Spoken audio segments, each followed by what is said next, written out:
Welcome everyone to the Custom Logistic Requirements for Import Food and Beverage Products, organized by the EU SME Centre in collaboration with the CICC, the Italian Chamber of Commerce in China. I am Vincenzo Morano, Vice Coordinator of the Logistic Working Group. And I'm pleased to tell you that today we have over 130 attendants online, and between here and Guangzhou, around 40 attendants offline. I will give the floor to Alessio from European SME Centre, and then after him, I will give the floor to Renzo Eisler, which is our Secretary General of the Italian Chamber of Commerce, and then we can start. Thank you everyone to be here, sorry. Alessio is for you. Thank you, Vincenzo, and good morning, everybody. Good afternoon to who is joining from China. My name is Alessio Pettino. I'm the Knowledge Coordinator of the EU SME Centre in Beijing. Next slide, please. It's of course a great pleasure to be organizing this event today together with the Italian Chamber. This is an extremely important topic, and then we will see later we have received a lot of questions on this topic, so that's why we organized this today. For those of you who don't know us, the EU SME Centre is a project funded by the European Union. It helps since 2010, actually, so 12 years already. The project helps European and small and medium-sized enterprises to get ready to do business and grow in China. This is done through a series of services, of free services that we provide, and I will introduce the next slide. We are in a third phase. Well, if you can go back to the previous slide, we are in the third phase, and there will be another phase to follow. So we will be around for a few years. We partner with a lot of organizations, business, government, and we have a physical office in Beijing, which is where I am. So now we can go to the next slide. Very briefly to introduce our services, all of which are free. First, we have what we call Knowledge Center. Basically, we write we write reports, guidelines, and case studies. You can see here is a screenshot from our website with some of the reports, some of them in the food and beverage sector, but not only. And next slide, please. We also have what we call Advice Center, which basically which is we have different tools and instruments under this Advice Center, which basically provide you information, advice, technical assistance on different technical questions that you might have on different aspects. We have frequently asked questions, a database of FAQs, a self-diagnosis tool, and then we have Ask the Expert, a sort of help desk that people can use to write us email and ask questions. Next, please. I would like to show a very short video about our self-diagnosis tool. Basically, it's a series of quizzes that companies can make, if you start the video, please, can make to basically understand, to assess their knowledge of different aspects of doing business in China, products, business environment, and different aspects. Basically, it's multiple answers, and based on the answers that you give, you will receive a score at the end, and which is tailored to your answers, and it will provide a list of best practices or relevant reports. It explains you why one question is appropriate, or why one answer is more appropriate, another's not, and then you will get a list of relevant webinars that we have done in the past, and reports and so on. So I invite you to try this. It's very quick, it's very practical, and it's very useful. Next slide, please. We have then a training center, which is basically what we're doing now today, and also we have a YouTube channel where all the recordings of our previous webinars and training are. And last, we have next slide, please. We have an advocacy platform through which basically we try to disseminate information about upcoming regulations, or draft for comments. Next, please. Draft for comments on new regulations and so on. Next slide again, please. This is an overview of a few upcoming events that we are doing, webinars that we are doing in the next weeks. But actually, there will also be another one which is not here, and it will be on the 22nd of March offline in Guangzhou, and it will be about white labels for food and beverage products in China. And this will be in Guangzhou, and more information will be on our website soon. So that's pretty much it, I guess. Next, please. I would now yeah, for any issue, of course, you can contact us anytime. And thank you again for this. Well, then I take over from Alessio. I am Renzo Isler. I am the new Secretary General of the Italian Chamber of Commerce here in China. And we offer several services to our members, among which is also this. So we share knowledge and information. I just want to remind everyone that the Italian Chamber of Commerce is the leading partner of the EU SME Centre. So there is a clear connection between the two.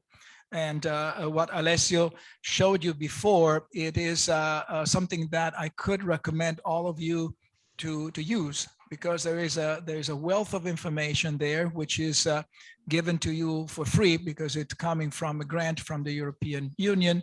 And we all, as members of the Italian community, speaking in English, because it's all in English, by the way, but we can tap on that. You just have to register your name, your company, and then you can use it. So please use the services. Who we are, for some of you, of course, we are pretty much well known, so we'll try to be relatively quick. So if we can go on, because I don't have the control of the slides, so please move the slides. Thank you. We are, as I said, pretty much known. We are the only business organization which is recognized by both the Italian government and the People's Republic of China. We have been founded in 1991, and if you give me a little bit more time to go to the next slide, please. Just wait until I tell you. No, go back, please. Go back. Thank you. Okay, and yeah, don't go too back. So please follow your screen. Okay, thank you. Okay, whoever is controlling this, please follow me. And so we are part of the Italian system, which is Italian Embassy, plus the Italian Trade Agency, the Italian Cultural Institute, and the National Entity for Tourism. We are represented, as you can see, around China in all those red dots that are written there. And therefore we have 7 offices. If we can go to the next slide, please. Whoever, thank you. We have several working groups. Here we have actually the food and beverage today here that we have represented by some of our friends here on site. And clearly also we have the mechanical engineering, which are very, very strong, healthcare, logistics, and innovation, technology, energy, intellectual property, quality council, sports, Suzhou chapter, aviation, and the young professionals. Move on to the next one. Thank you. We provide also assistance and consultancy. So similar to what you heard before about the EU SME Centre is done by the Italian Chamber. And that's why we are suggesting to create synergies. Of course, we are very much focused to the Italian businesses, and so we put a lot of focus on the issues that are related to Italian companies. But we have information services, business contacts. We try to promote business on a B2B basis, identify imported distributors, and so on. We organize, like today, events. Where we're trying to do business networking, corporate events, advertising, media campaigns. And then we have consulting services with especially related to visa and business registration, interpretation, important thing, HR platforms. So if you need to understand a little bit more about the Chinese law about HR, logistics, and office desk registration. Move to the next slide, please. These are the different offices that you can contact. This is for your use, but you can clearly find all this information on our website. So I recommend that those of you who are not familiar yet with the Italian Chamber, please go on the website, click on this on the website link, and you find all this information plus more. So here today, I wanted to stress the importance of this because it's a very important topic. And we have very, very important speakers today here that will give you, hopefully, a better understanding of the nuance of the difficulties or the opportunities that are linked to this topic. So without further ado, and then I would like to pass on the microphone to our first speaker, Lenny Tao. And And so this is will give us process and tips for registration on the GACC's a single window system. And Lenny is a senior regulatory analyst at ChemLinked. So thank you for being with us, and the floor is yours. Thank you. Hello, everyone. This is Lenny. I'm from ChemLinked, and nice to meet you. In the following 30 minutes, I'll help you to find out how to get your manufacturer registered under this GACC requirements. My presentation. Okay. Okay, so before this speech, I'd like to introduce ChemLinked a bit.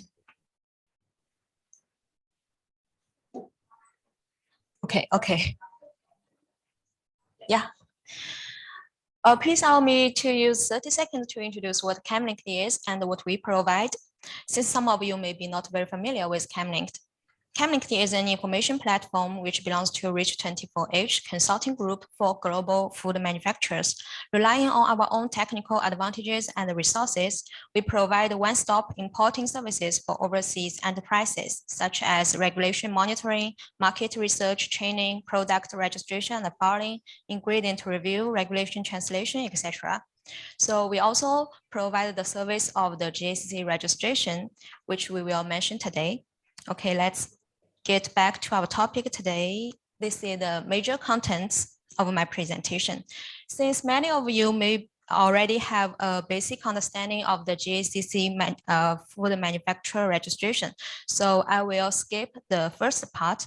But if you are interested in this regulation background, you may find the details in the following speech given by our third speaker.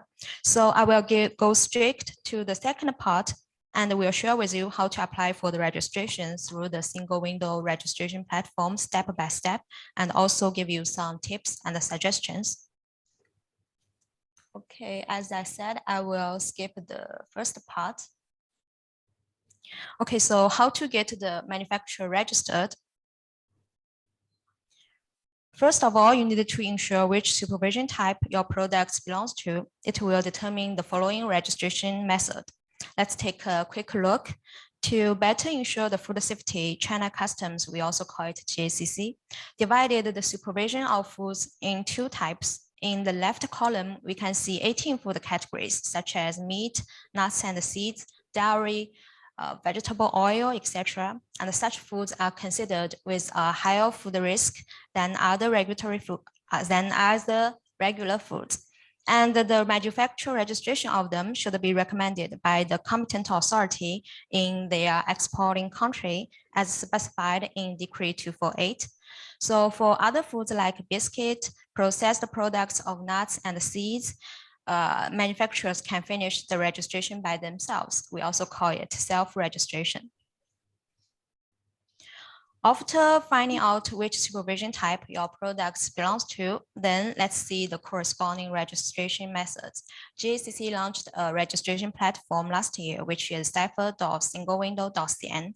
So do not use other website. This is the only effective channel for you to get your manufacturer registered. So what should you do if you are producing the 18 food categories and should be recommended by your authority? The first thing for you to do is to contact your competent authority in your country, and then they will give you an account and password for this single window registration platform. After you get this account, log in and fill in the information by yourself. After you submit the application, your competent authority will recommend your application to GACC, and then the GACC will make their decisions, for example, to approve your application. So for self-registration, manufacturers can log in this single window platform and register an account directly by themselves. After that, also log in the system and fill in the information by themselves. After confirming what you have submitted, then you can click submit and the GACC will make them their decisions. But what should you do if you are producing foods both within the 18 categories and beyond? In this case, you also need to contact your authority as well and use the content they assigned to you to register all your products. It is because the accounts created by yourself does not have the limit for other for the foods beyond for the foods of the 18 food categories, but the account given by your competent authority has the access to all food categories. After having a basic understanding about the registration procedure, let's see the practical operation. First, click this website and you will see this page. In this page, you can see the platform supports English language. You can choose the language later to log in this platform. And all registered manufacturers can be also found in this page by clicking the button registered list. To new users, we should click create an account first. So after you click this button and you will see this page, fill in the information with asterisk. Many may meet the first problem here when filling the blank of located country register number.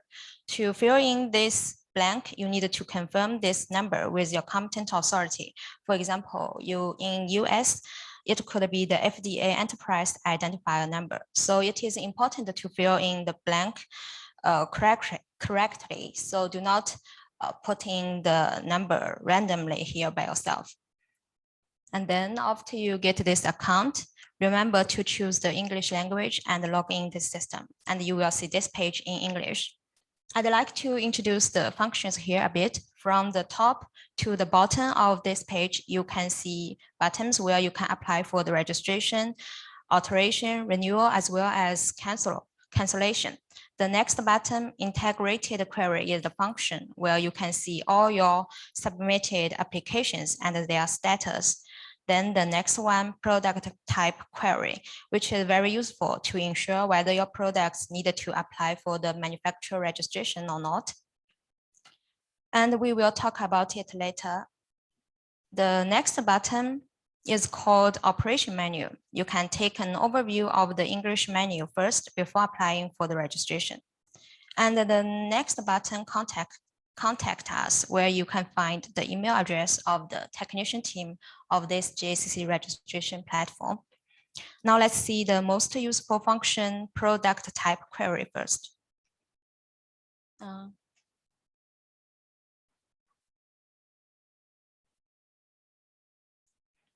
Okay, this is the function to help you find the correct food categories and the corresponding registration method. Just import your HS code, click query, and you can see the category your products belongs to and the corresponding registration method. The word yes in the last column means your registration needed the recommendation from your competent authority. No means you don't need the recommendation and you can apply for the registration totally by yourself. Here is one thing I want to emphasize about this page. You need to use the HS code we use in China and get the query result. It is because some HS code in Italy, for example, may be quite different from China. So if you are not sure about this HS code, you'd better ask your importers in China, or you may consult a consulting group to help you figure out the correct HS code. And also you can find the correct CIQ code in this page based on the description in the CIQ name column. Then after confirming the HS code, CIQ code, food category, and the corresponding registration method, then we can click the function application for registration. And you will see this page. On the top of this page, it listed 18 food categories that should be recommended by the competent authority in exporting country. And you can choose the corresponding food category to start the registration. So what if your products belong to self-registration? Keep going down of the same page and you will see the categories on the self-registration. I pasted a screenshot here. You can see products such as vegetable products, green products, beverage, alcoholic drink, etc. Choose the subcategory you want to register and you will move to the next page. Here I take fruit juice as an example. And don't worry, the registration page for each category under this self-registration is the same. It means the foreign operation will also be applicable to the registration of all the foods beyond the 18 food categories. So after you click the specific subcategory, just stop Lenny for a little technical issue. We know that from online you are having problem to see the slide together with the video.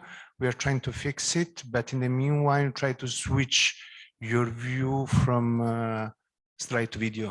It should be on top, the menu tab at the bottom of your screen. You should have the possibility to switch the view. Thank you. Sorry, I'll go on. Then after you click the specific subcategory, it will jump to this registration page. In this page, you can see the registration information on the top of this page. It consists of 4 parts: enterprise information, information related to production, and also the statement of the enterprise, and the page where you can see the submitted attachments. Remember, only the blanks with asterisk are mandatory to be filled. Otherwise, you can choose to skip them. And let's see the enterprise information first. Since you have already submitted the register number in your country when creating the account, so after you log in the system will read the related information automatically. So no need for you to fill in the blanks in the first line. The second line here is also in gray color. No need for you to fill in the blanks as well. After you get the Chinese registration number, the registration number and their validity period will be shown here automatically. As for the plant establishment time, you can select the time in the system and can also type in the time in this format. When you fill in the information of manufacturers, please fill in the information of the manufacturer that conduct the actual manufacturing activity. In other words, if you are a brand, then it is actually not necessary for you to apply for this manufacturer registration. But of course, you can help your manufacturer apply for this registration as an agent.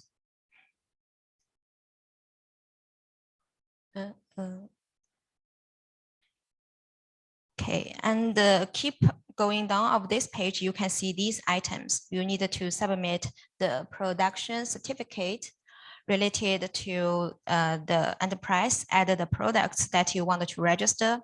Without an asterisk, it is optional for you to add the exporting trade history within 2 years.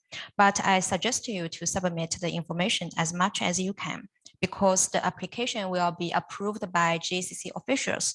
So more information means they can help the GACC officials have a better understanding about your food safety and can help them make decisions. So how many products should be registered when adding the products here? Our suggestion is products of the same HS code and the same CIQ code are considered as one product. For example, if your products are of the same HS code but belong to 2 CIQ code, then you need to add 2 products here because the CIQ codes are different. So what if your products have different brands? Do you need to register them by different brands? It is also not necessary, because the purpose of this manufacturer registration is to supervise the food safety of your products. So brands actually do not matter so much. And when adding the products, my suggestion is to submit all of your products of the same subcategory at one time here. It is because after you submit the application, then you cannot add a new HS code in this application because the application is still under proceeding. So what should you do if you forget to add one product into this application? If you still remember, we have introduced an alteration function of the system earlier. So after you get this application approved, you can use this alteration function to add new products. Now let's see details about how to add new products here. After clicking add new products, you will see this page. Here you can choose your manufacturer type. You can choose 1 or 2 or all of the types based on your real situation. Then in the next line, put in the product name. For example, you can use the description like apple juice or orange juice. The name should reflect your product feature. After finishing the product name, then you need to click the HS code blank, and you will see an HS code list. Then choose the one for your products. In some cases, you may find that the HS code of your products cannot be found in this page. It is because due to the limited page length of this page, but you can type in the HS code of your products directly into this blank. And then you also need to choose the correct CIQ code for your products. If you are not sure about this CIQ code, you also need to confirm it with your Chinese importers. And the next blank is about brand. If you do not have a brand, you can import the word none. Some of our clients are OEM, so they have actually quite a lot of brands. One of our clients putting all of their brands into this blank, but it is also accepted by the GACC officials. So if you are kind of worried about this issue, you can do the same thing like them. And then it comes to the information related to your warehouse. If you didn't choose the storage type in the first line, you can skip these two blanks. The last two blanks is about the production capacity of your manufacturer. You can fill in the number of your total production capacity here, not only to China, but the total production capacity. At last, you can also submit a product photo here. It is not a mandatory required document. The purpose of uploading this product photo is not to supervise your product label, but the GACC wanted to reconfirm your food category through this product picture. So just rest assured and upload a photo of your product. A photo of the real product is also acceptable. And after finishing this page, click save, and we will move to the next one. And this is the page related to production. The ingredient part has become an optional item now. So if your products contains too many ingredients, you can skip this part. But we also, the same words, we suggest you to fill in the information as much as you can. The next item is where you can import the information related to your food ingredient, supplier, etc. And also you need to fill in the processing technique of your products, the information related to your staff, etc. And some may refuse to submit the information related to the processing technique out of reasons like business secret.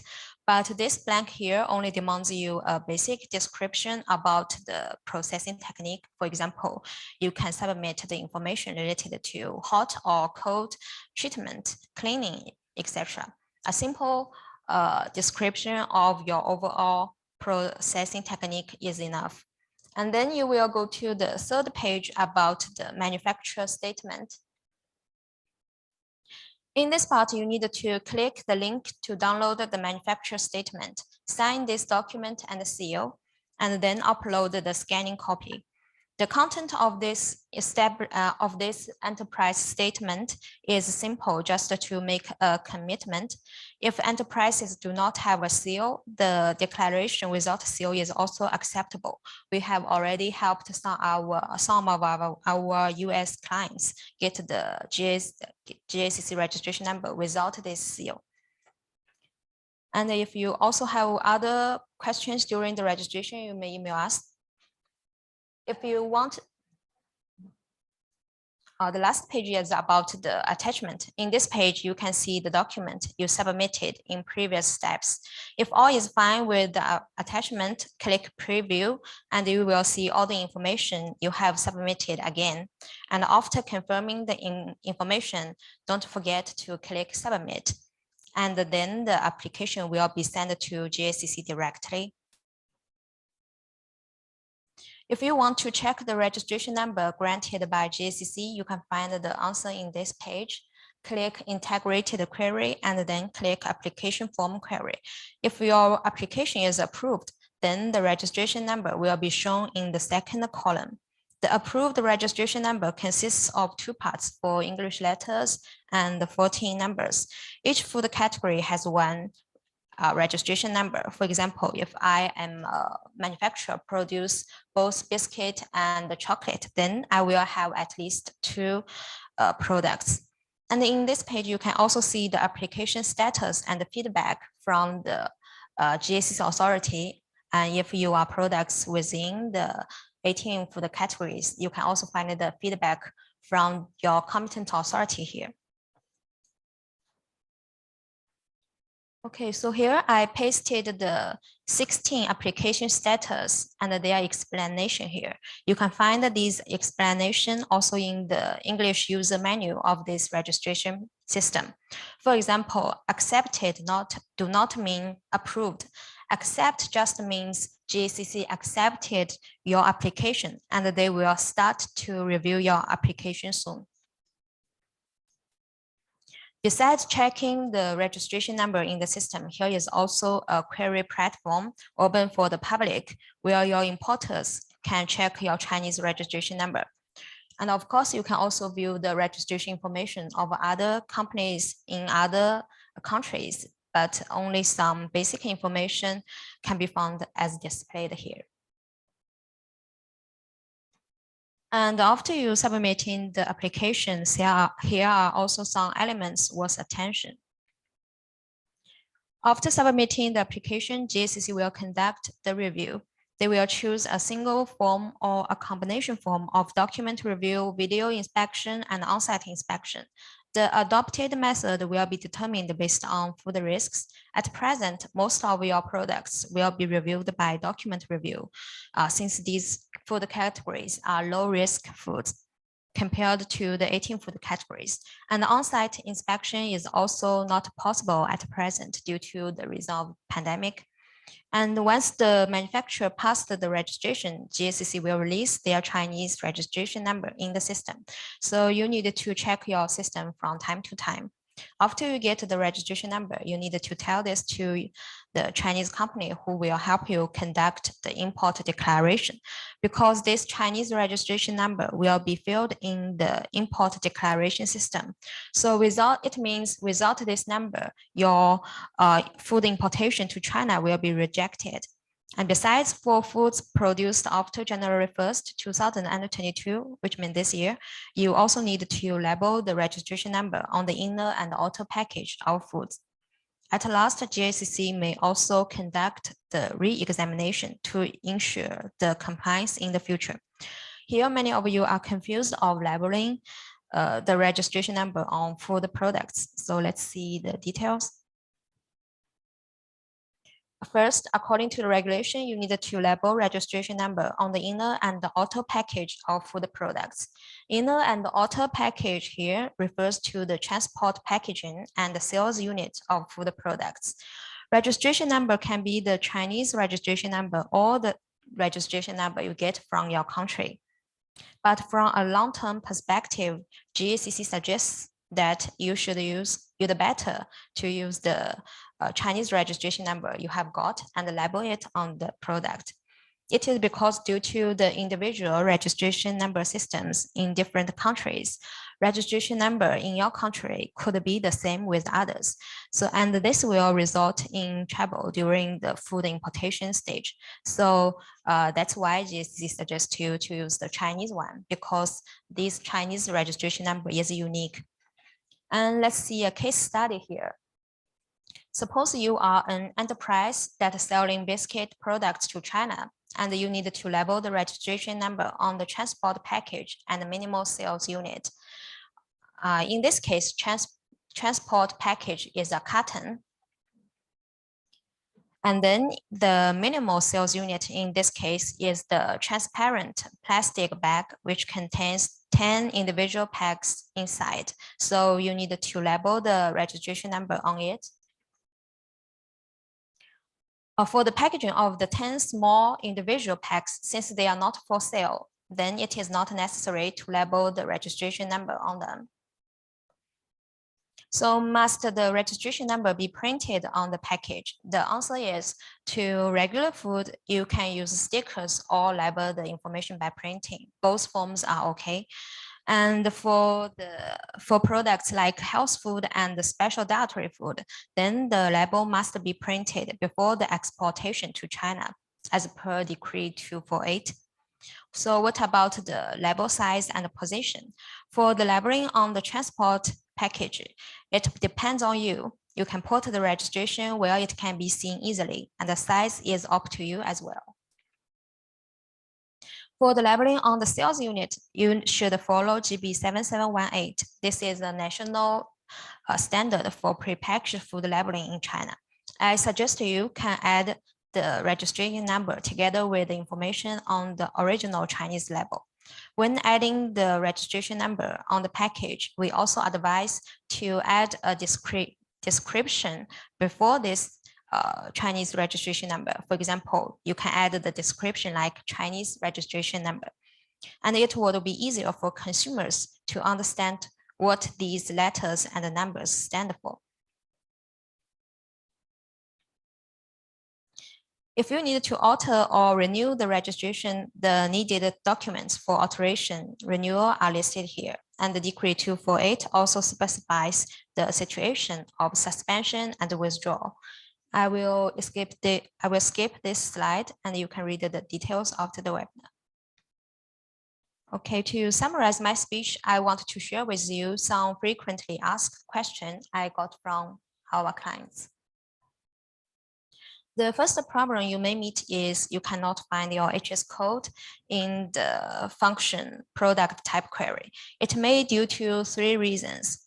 First, your products are not subject to this registration scope at this stage. Why I say at this stage? Because according to the regulation, it indicated that all food products needed to finish the manufacturer registration. So if at this stage, your products are not listed in the query scope, it could still be added in the scope in the future. For example, before last month, frozen fruit and potato starch products are not covered in this scope, but this month we find they are listed in the scope. In principle, all food products listed in the product type query function needed to apply for this GACC manufacturer registration. Another situation is you may use the wrong HS code due to the wrong food classification. And also it may be due to the differences between the 2 countries, as I mentioned earlier. And the most import rejection are caused due to this reason. The last reason is your products are actually exempted from this regulation. For example, food additives and food-related products are exempted from this registration. Besides the wrong food classification, there is another common situation which will lead to the import rejection. It is to ship your goods before getting your Chinese registration number. Because according to the regulation, you need to get the Chinese registration number before you ship your products. If you do it the opposite, it will cause the rejection by the system automatically. So at that time, it will be quite troublesome for you to argue with the local customs. So our suggestion is better to get your Chinese registration number first and then to ship your goods. Okay. If you still have many other technical problems related to this registration system, you can also email the address here. Okay, this is the end of my part. Hope this speech can help solve most of your questions. And due to the limited time, if I didn't solve your problems, you are welcome to email me or come linked after this speech. We will reply to you as soon as possible. Thank you. Thank you, Lenny, for your speech. All interesting now. Okay, so before we go to the next speaker, we go to the question now, or we go at the end? Yeah, maybe we can take a couple of questions now, Vincent. Okay, cool. So Alessio, please wait. Do we have 2 questions, which I believe are for Kenny? The question are, if we just want to receive some samples abroad for testing, it is necessary to go through all the process? First question. Actually, if your products are samples, then it is not necessary to apply for the registration. And also products like CBEC products, also they are exempted from this registration. Okay. Second question. GACC does on-site inspection where? You have just to say because of the pandemic they cannot do it, but later where will they do it? And what about video inspection? GACC does it with overseas producer? The inspection, I guess. So I will try to rephrase the question. GACC does on-site inspection where? You have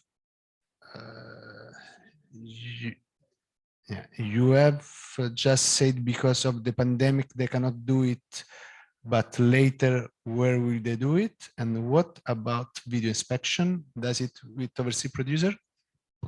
Actually, for the on-site inspection, they will conduct on your they will go to your manufacturer and conduct the inspection on site. But this is only to supervise the food safety of high food risk products, for example, like the dairy products, because before the implementation of this Decree 248, products like dairy, meat, they have already received such supervision. So they have already received the on-site inspection. But to other products like a biscuit, I think it's totally not necessary for them to conduct on-site inspection because the GCC official, their team is also lack of staff. So and it will also spend them much time. So it is not worth them to go there and supervise your products like on-site inspection. So in my opinion, the two low food risk products, they will only supervise you by document review, or at last that perhaps they may conduct it by video. Okay, so we can move to the next speaker. I will leave the floor to Alessio Pettino from the EU SME Centre, who will explain us the most frequent asked question about the topic. Please, Alessio. Okay.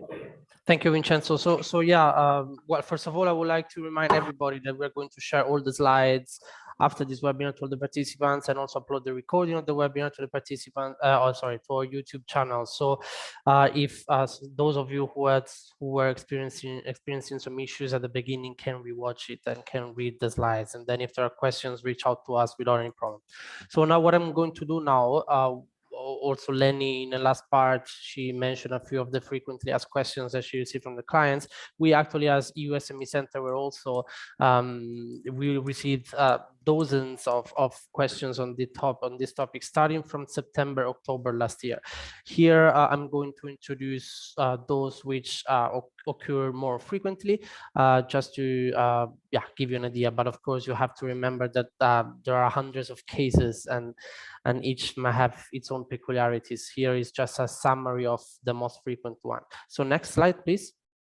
Next. The first one, of course, relates to the first procedure. Yes, the first procedure for the high-risk products.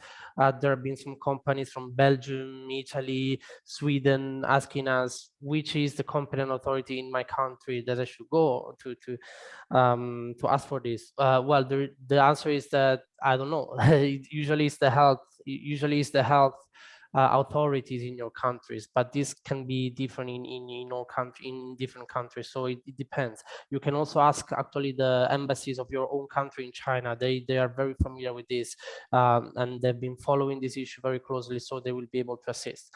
In terms of the procedure, again, you just once you have identified the authority, you ask for an account and a password from them, and then you submit the application as Lenny mentioned at the beginning. What I can add here is that we have seen some products, some applications for a high-risk food, which were approved in very short time, while others 2 months still not approved. At the same time, for some product categories like cheese or others, actually companies don't need to register again because they were already registered before, because this was a procedure which was required before these 2 orders. So this is one case. Next, please. Here I have 2 questions which we received quite a lot about raw materials and suppliers. So this is a very frequent case. One company might not have a regular supplier of raw materials. They might change it in due course. They might have a lot of suppliers. So how do I fill this information in the system? First of all, we have to say that, as Lenny mentioned, if there is no, if it's not mandatory, this information, so if there is no asterisk, then our advice is always to skip this, not to fill it. And this is the case, especially for low risk food categories. If it's mandatory, for instance, grains or other categories, then we always recommend to include information on all your suppliers, even though you are not using all of them at the beginning, currently, but you might use them in the future. Just include all of them, and then if at the end you're not going to use one or 2 of the suppliers that you included, then it doesn't matter. Nobody will care about this. Yeah, this was one case. The next one, please. It's very similar. It's about purchasing raw materials from intermediaries, from brokers, not from the producers. So how do I fill this information? Again, if it's not mandatory, we recommend not to fill it. But if it's mandatory, then you should try to obtain the information of the producer from the broker. If it's not possible, then you can just fill the information on the broker. So the rule of thumb is that you should always fill the information on the supplier with whom you have the most direct relationship and that you know the information. Another case, please. Next.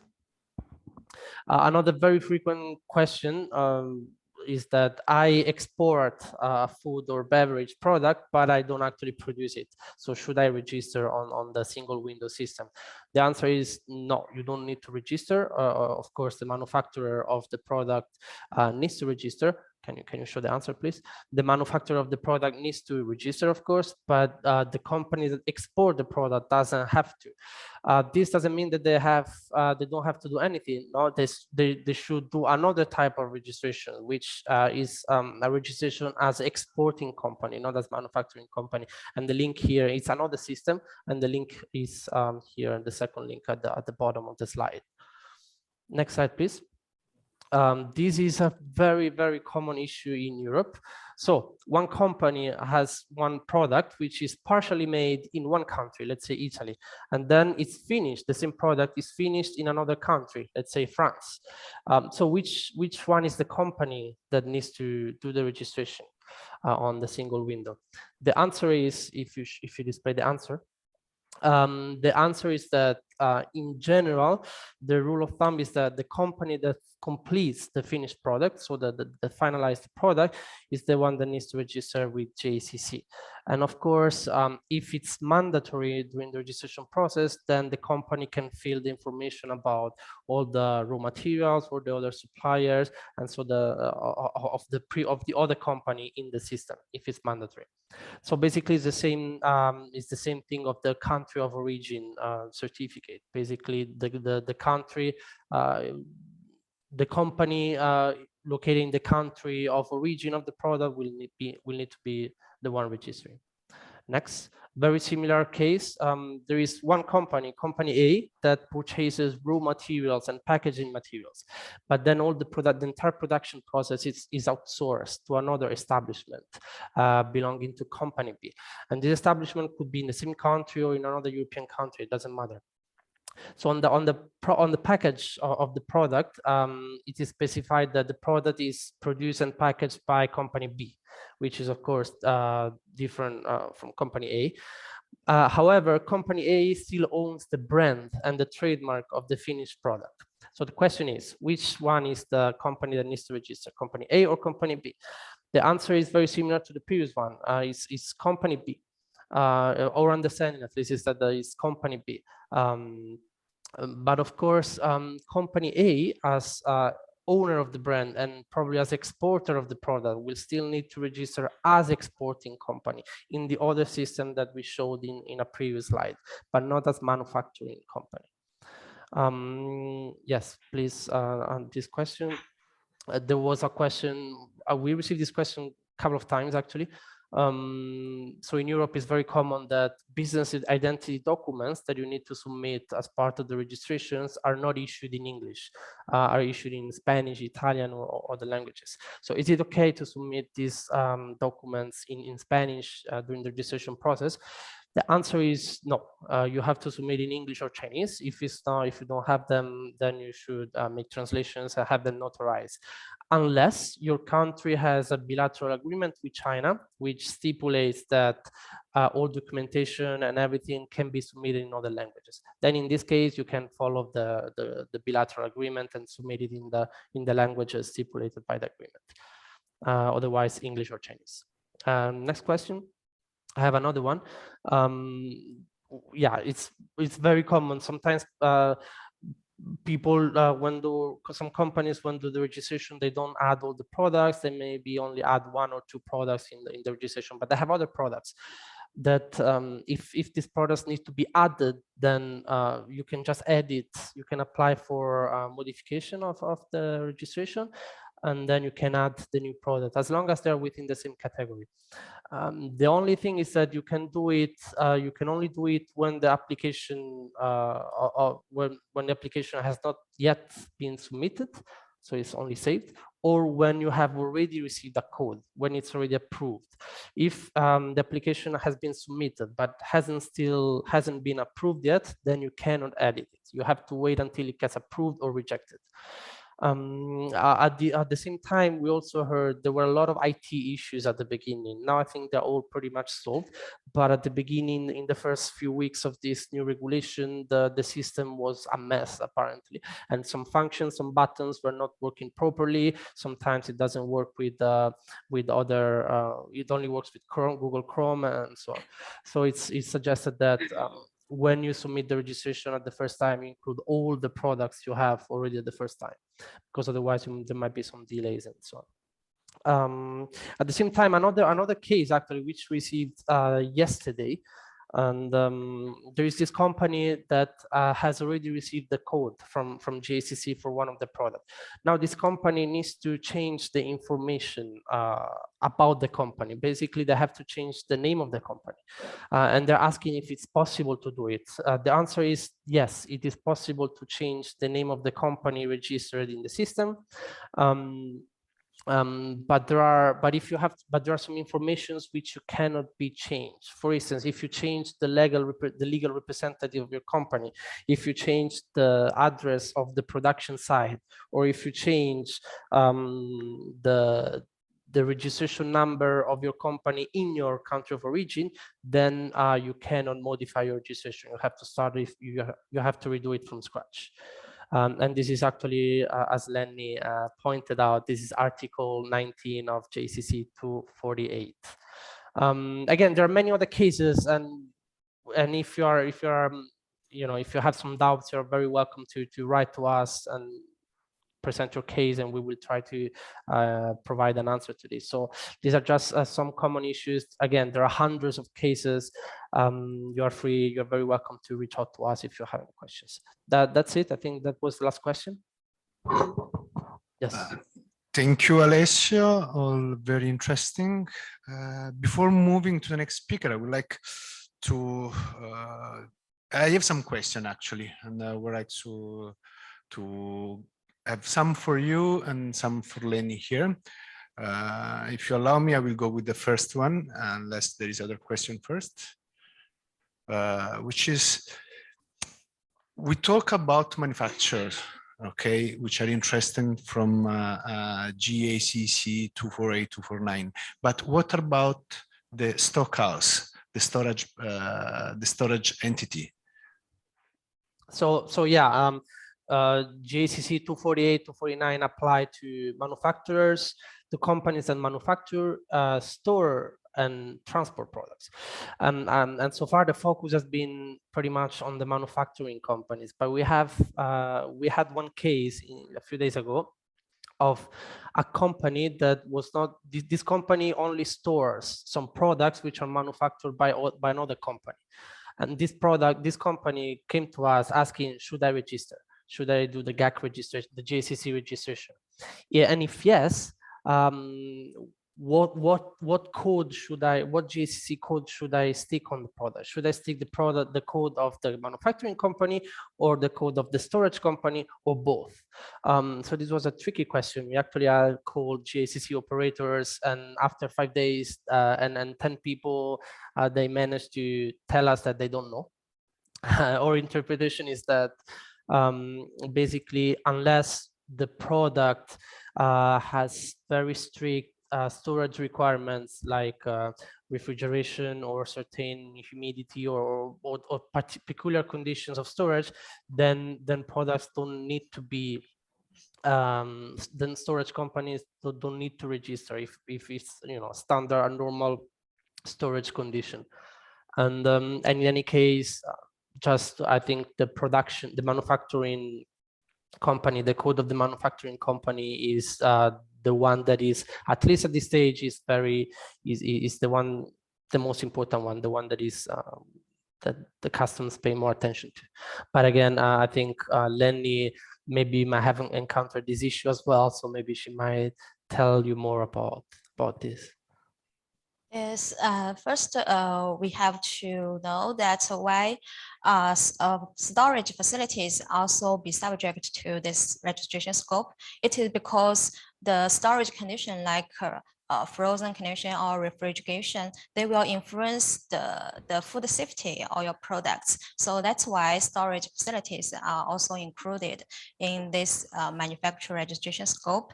So that means if you are a transit warehouse and you do not conduct any other manufacturing, processing, or packaging which will influence the food safety, and these products are kept in room temperature, then it's actually you are not responsible, or we can say it is not necessary for you to conduct this manufacturer registration because because you do not influence the food safety. So if you have several registration numbers, as you mentioned, I also agree you can choose the final one to label it on your products, and we do not suggest to label all of them on one product because it may make the consumers kind of confused of these numbers. Okay. To sum up, if I understood right, the storehouse, they need to register, the one that are involved with the temperature, but it's better to use just the manufacturer number. I mean the storage need to register only when the storage condition will influence the food safety. Yeah, if the products kept in room temperature and the storage facility do not conduct any other processing or manufacturing activity, then no need for them to register. I mean, the only number to be shown on the products is the manufacturer number. Yes, if they are the final one. Yes, very good. So I have another question for Lenny, which interests me, actually interests one case that we have received in the past day. If we talk about half produced product, let's say an half produced pizza, frozen pizza, is made by dough and other toppings on top of the pizza, like a regular frozen pizza. Should they belong to the GACC regulation, and how does their registration go? First of all, pizza actually, of course, it belongs to food products, so it is within the scope. But how to find the corresponding food category and the registration method? First, we need to ensure the HS code of pizza.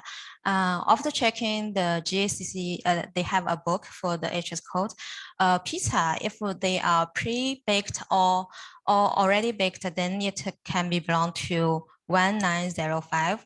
But if they are unbaked, it may be due to it may be classified into another HS code. And after you ensure the HS code, you can type in it in the function which I introduced just now. It's called the product type query.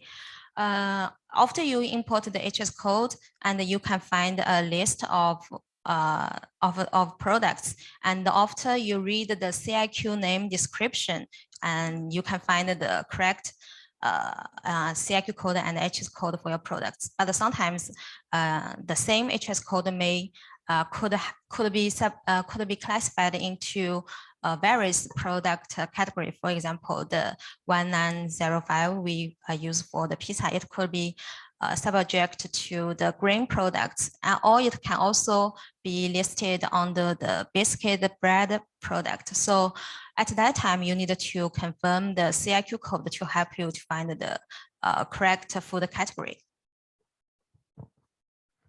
Okay, I have the very really last question. You talked before about the HS code list, right? I believe it's not a fixed list. How often could be updated? This is hard to tell because at this moment, I think most of the products have already covered in this system. Only the frozen fruit and the potato starch products are newly added into this inventory last week or last 2 weeks. So it's actually harder for us to tell when the GACC will add new products into this list. Thank you so much. Do you have a question? Yes, please.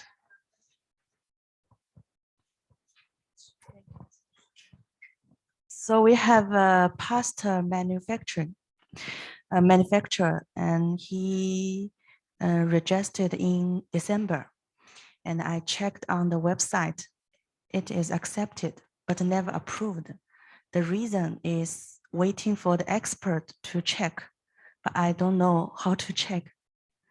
And yes, now 2 months passed and we didn't get any answer.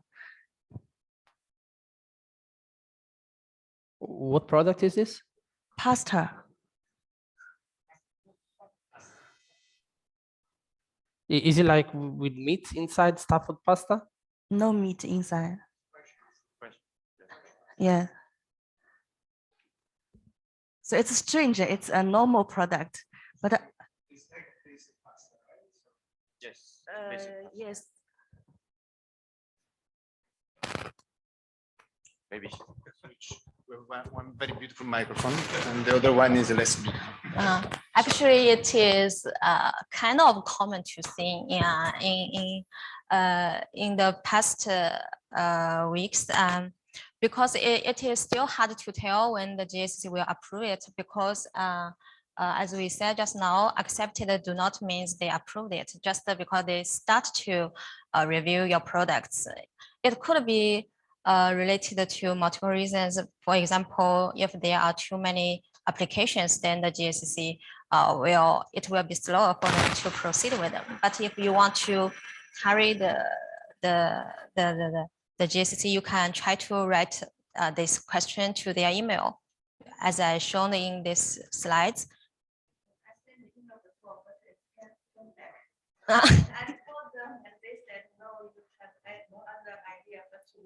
Yes, this is the common answer we received, just waiting. Yeah, so we now want to re-register this product, and I don't know how to delete it or modify it, because we cannot register again in the same category and the same address code. How about apply for a new account? Do it totally new. The account related to the register number of the applicant.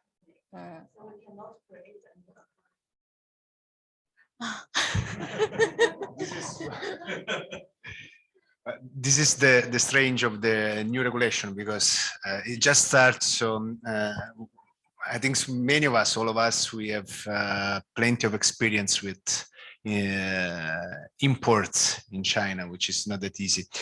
I think that they may try to ask a new code at the origin, maybe using a different production address, I guess.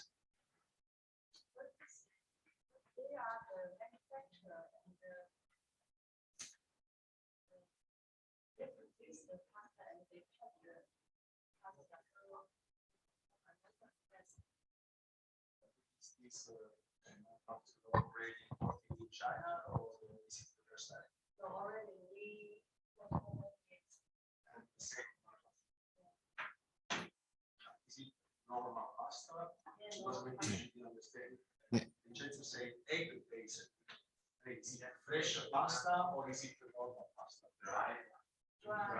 Dry one. There is also the dry egg pasta, like the. But well, I don't think we have a proper solution in this, right? Do you only recognize one type of registration number? Because I heard in some countries, they can also use the tax number as the register number in exporting countries. So I think maybe to choose one type of the register number in exporting country. This is what I was saying. You may ask to the producer to check with the local authority, which could be either Confindustria or the, I believe it's Italian products, right? So, or the local ASL. If there is another number that they can use, either the, if they're using the tax number, the partita IVA, or they have another production site and another legal address to try to start from the scratch a new registration, or you need to wait. Okay. Hi, this is Ciro Cristiano from Jeff Logistics. Just want to ask you, the raw material is from Italy? All raw material? Yes. Because this is maybe a Yes, case. all from Italy. Okay. Yes. So it's really strange. It's new, it's new. It's the new regulation is new. Yeah. Even we don't have too much case about this new regulation. So, and for product produced before the January 1st, it's normal. They follow the old regulation. Yeah, So but that's why. We want to import this year, so we must get the registration number first. Otherwise, we cannot import. I think it's only Lenny can help you. I think it's better to keep in touch with Lenny and also with Alessio, that maybe they will find a proper solution or some support for your case. Sorry, but we need to move on with the agenda. So let me introduce the next speaker, which is Tony Huang, Vice General Manager at Shanghai Free Trade Zone International Logistics Ltd. He will present us a practical implementation of GACC 248-249 in Shanghai and Shanghai. Tony, please.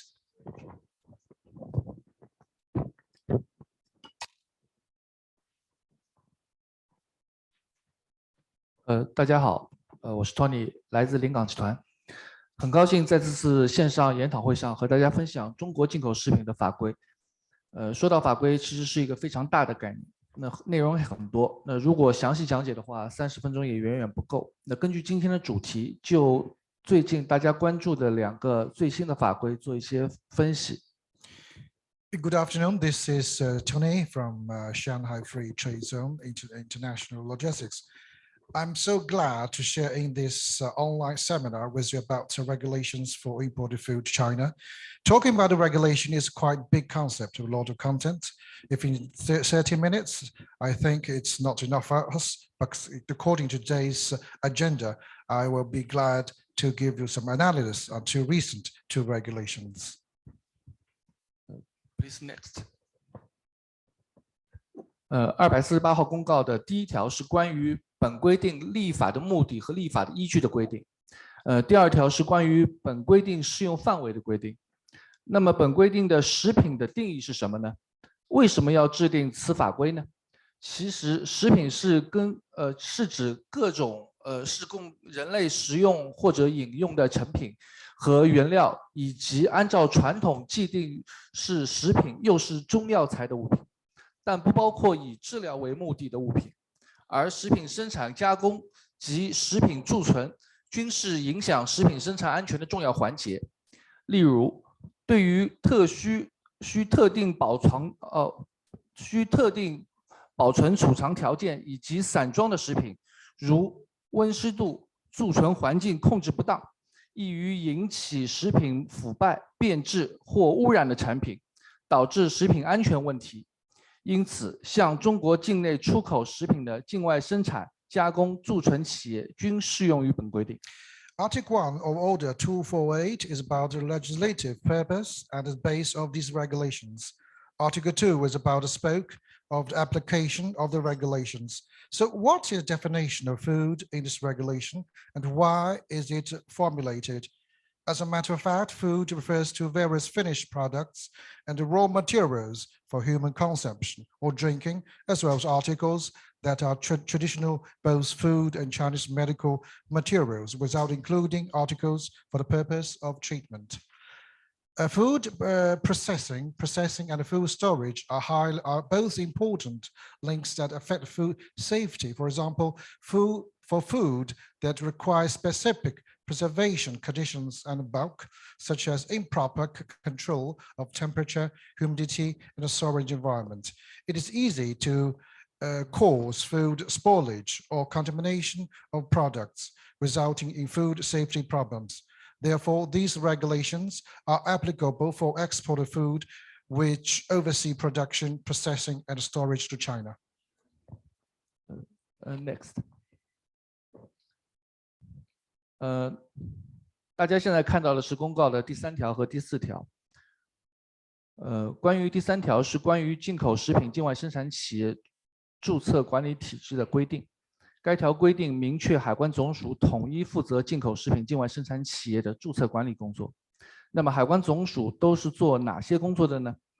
主要体现在现由海关总署进行风险分析，确定注册方式和申请材料，根据评估审核情况，做出是否准予注册等决定。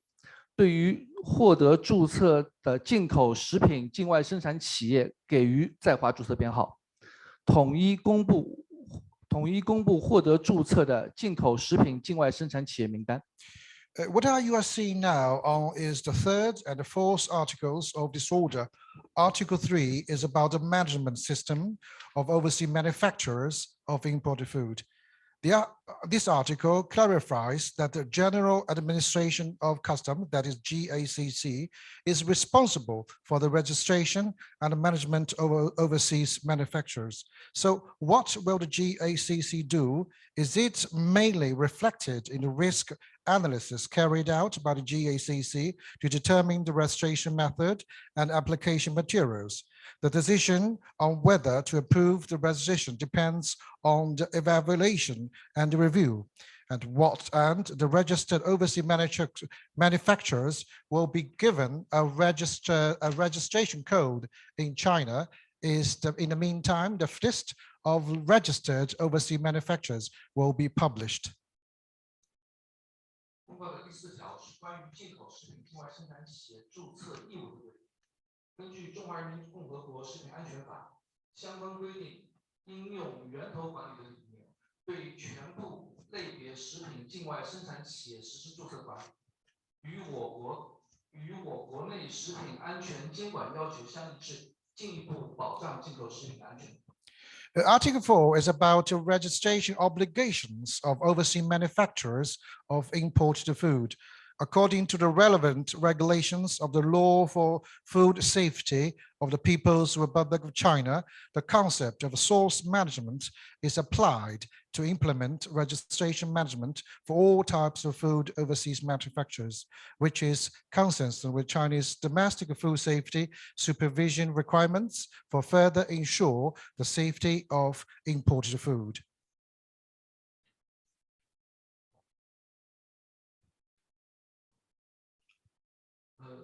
公告的第5条，此条是关于进口食品境外生产企业注册的条件的规定。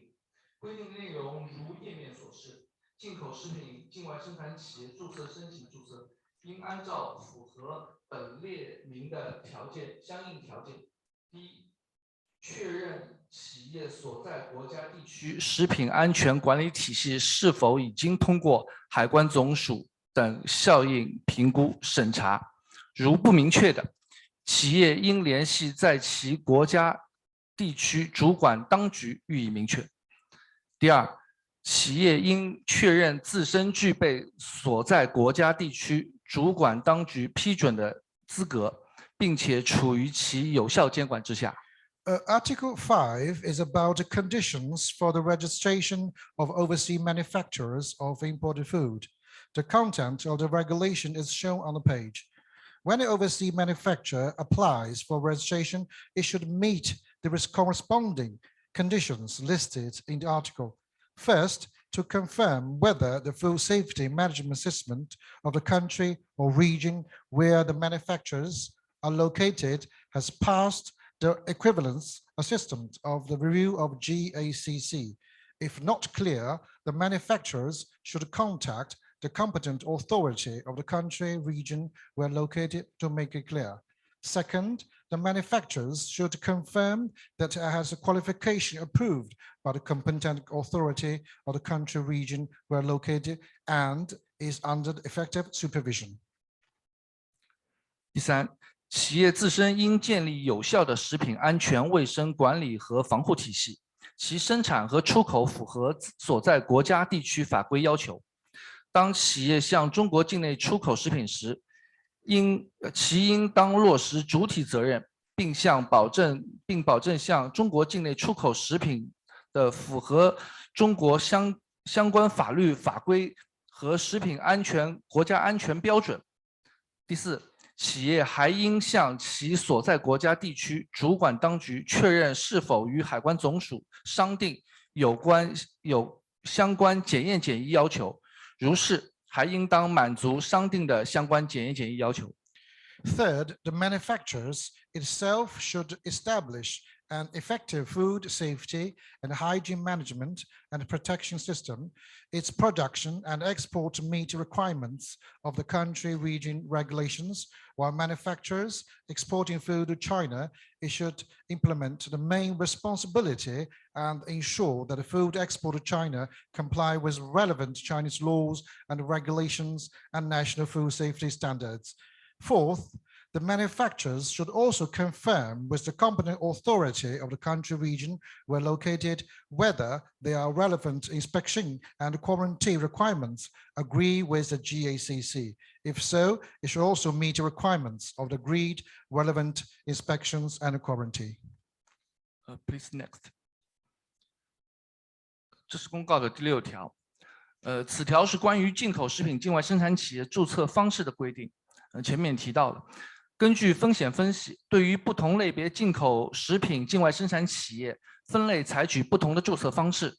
进口食品境外生产企业注册方式分为所在国家地区主管当局推荐注册和企业申请注册2种。Article 6 is about the registration method of overseas manufacturers. According to the risk analysis, different types of overseas manufacturers are classified and adopted different registration methods. The registration methods of overseas manufacturers are divided in 2 types. Registration recommended by the competent authority of the country region where located, and the registration applied by manufacturers.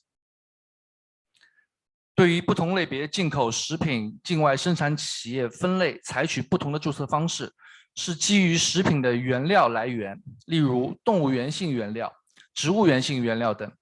生产加工工艺，例如经过加热、脱水、腌制等。食品安全监测检测的历史数据、历史记录数据。消费人群，例如专为婴幼儿或某种疾病患者的。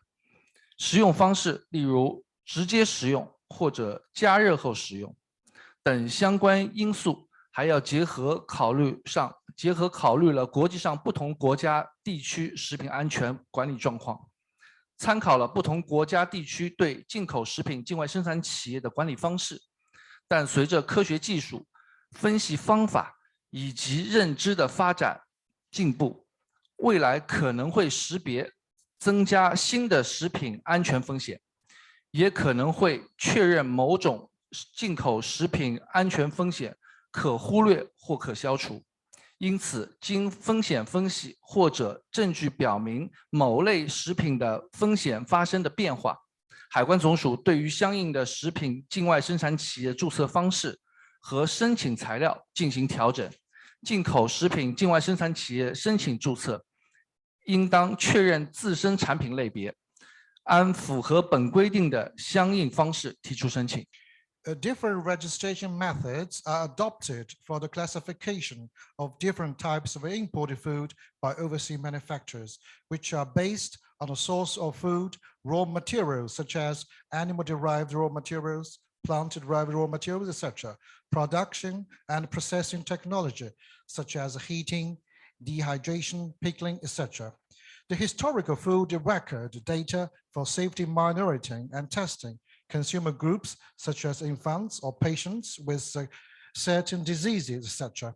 Consumption methods such as direct consumption, heating after consumption, and other related factors also take into account different countries, regions in the world. The food safety management status refers to the management methods of overseas manufacturers of imported food in different countries, regions. However, with the development and the progress of the science and technology, analytical methods, and the cognition, new food safety risks may be identified and added into the future. And it may also be confirmed that certain food safety risk can be ignored or eliminated. Therefore, if there's a risk analysis or there's evidence that the risk of a certain type of a food has changed, the GACC will adjust the registration method and application materials for the manufacturers of the corresponding food. An overseas manufacturer of imported food that applies for registration shall confirm its own product category and file an application in the corresponding manner applies with these regulations. Next. 这是公告的那个第10条，关于对进口食品境外生产企业注册申请书内容的规定。海关总署制定了各类进口食品境外生产企业注册申请书以及填写式样，详情可以在海关总署的官方网站上进行查询。公告的第11条是关于注册申请材料和注册方式的附加规定。第15条是关于注册编号注册编号标注的规定。此条所指内外包装是指运输包装和含有独立包装的可单独销售的销售单元。对于运输包装，注册编号应清晰准确地标注在运输包装上。Article 10 is about the content of the registration applications form for overseas manufacturers. The GACC has formulated various types of imported food registration application forms and filling examples. Details can be found on the official website of the GACC. Article 11 is an additional provision on registration application materials and registration methods. Article 15 is about the regulations on the making of a registration code. The inner and outer packaging referred to in this article refers to the transport packaging and individually sold sales units containing the individual packaging. For transport packaging, the registration code shall be clearly and actually marked on the transport packaging. Next。这里会举2个案例。其实对于248号公告实施以前后的一些区别。那首先是普通食品在新规实施前，境外生产企业的产品符合国家的 GB 标准，设计标签即可准入，没有什么一些硬性的一些要求。这是我们正在服务的一家进口的固体饮料的一家客户，他主要做的是胶原蛋白粉，这是他们2022年之前的标签。Here are 2 actual cases to compare the differences before and after implementation of famous 248. The first is ordinary food. Before the implementation of the new regulations, the products of overseas manufacturers can enter the country if they meet the national GB standards, and there are no hard requirements. There's an imported solid drink protein powder customer we are serving, and this is their label until 2022. Nothing special. Next. 28号公告实施后，要求进口产品应当明确标注注册编号。那这是我们的另一家客户，他们主要是做咖啡粉和的组合加工的一些业务。可以看到他们的这类产品的新的标签上明确标明了产品的在华注册编号。This is another client. After implementation of 248, it is required that imported products should have a clear registration code. So we mainly do for example, coffee powder combination processing. You can see that the new label clearly indicates the product's register code in China. 另一个案例呢是关于特殊膳食的。248号公告在没有实施之前，是在特殊膳食这类产品上是明确是可以加贴中文标签，中文标签是可以覆盖在特殊膳食范围内的。所以特殊膳食和普通食品一样，都可以直接将标签贴在包装盒上。Another case is about special meals. Before the implementation of 248, it was not stipulated that special dietary products could not be affixed with Chinese labels. So special dietary products like ordinary food were directly affixed with the labels on the packaging box. Next. 但是248个公告中明确提出，特殊膳食食品的中文标签以后是必须印制在最小包装上，而是不得加贴。因此，客户要求重新设计产品包装，把中文标签和在华注册编号全部设计印刷在标签上。So the 248, however, clearly stated that the Chinese labels of foods for special dietary use must be printed on a small list sales package and must not be affixed. Therefore, customers should redesign the product packaging box and design both Chinese labels and a registration code in China on the packaging. 好的，由于时间的关系，今天的分享就到这里。如果大家有疑问，可以发邮件给商会，我会再详细为大家进行解答。谢谢。Well, due to the time contained, my sharing contact today is in here. For any further questions, please write emails to Chamber of Commerce, and I'm very happy to give you a specific answer. Thank you for your attention. Thank you, Tony, for your very interesting presentation. Before we move to the next chapter of this event, we have a few questions. We receive a few questions. We'll pick up 2. And the first question is, I have one question about Chinese labels. I know the related GB specifies the order and the dimension of the font for the different information. Are those details available also for the registration number?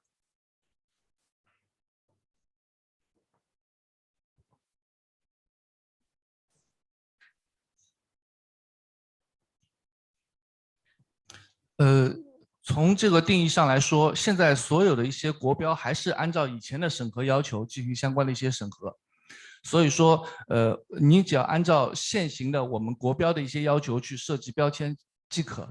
我们现在所说的248号公告所涉及的一些相关的标签的一些上的争议，仅此是不是要把在华注册编号显示在标签上？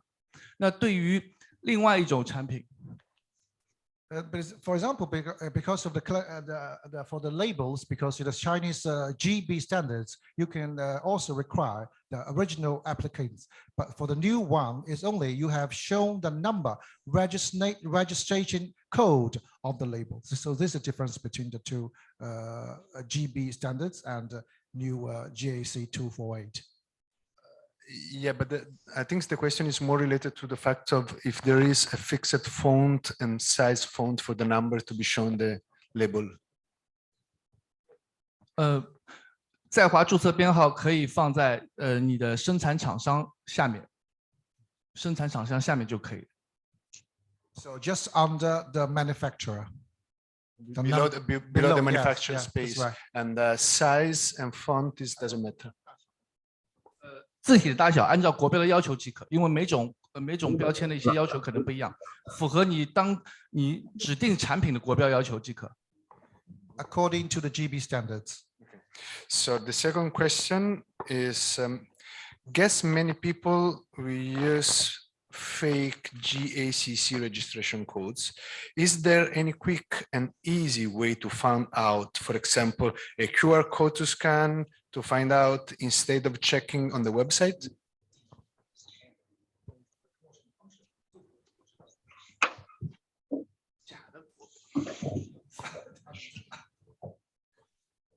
我不太理解假的国标是什么概念。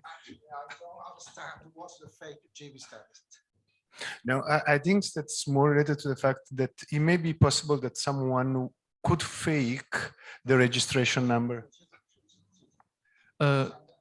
是这样的，就是我们中国的一些准入还是要符合当地国标的一些要求。就是我前面举的这个例子，比如说像胶原蛋白粉这个产品，它其实是有相关的一些功能，但是呢，我为了让它能够准入，我把它归入固体饮料类，削弱它相关产品的功能，来符合固体饮料的国标要求。其实我们从我们的定义上来说，没有假国标之说，只是你可以准入和不可以准入之说。This is a question about is not a fake GB standard code, but we only say acceptable or not acceptable. For example, just I have mentioned before during my speech is about pertaining the food. So this is what we do. So it's quite difficult for us to sell about fake standard code. Okay, I try to understand what he means. I think he may be referred to the case. For example, company A has borrowed the registration number of company B, or he made a totally different registration number. I think he may ask a question based on this situation. So in this case, I first of all, the Decree 248 has made the punishment listed the punishment, and also for imported food, it's actually their Chinese importers will bear the responsibilities to the food safety and the product quality. So actually, to his worries, the Chinese importers will ensure the authenticity of the registration number. So once they have, if they use the registration number falsely, then actually the registration approval will be withdrawn, and which will influence the business of the company who is borrowing this registration from others. So they will, so China will mainly supervise this issue by listing the punishments. But follow up to this question.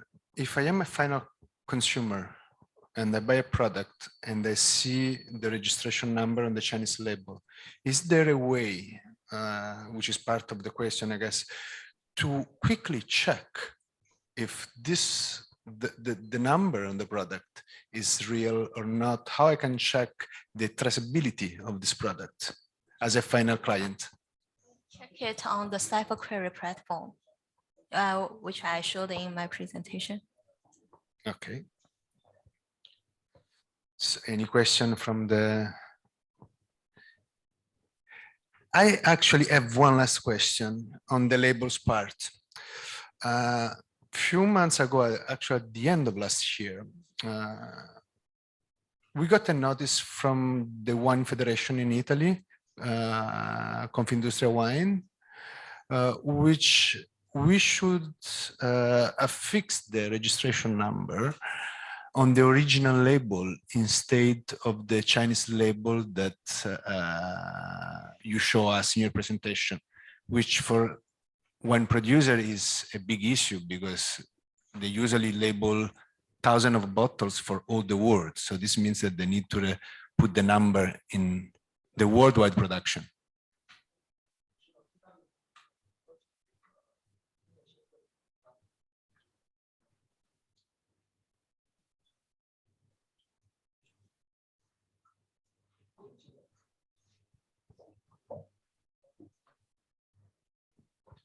是这样的，标签是可以加贴的。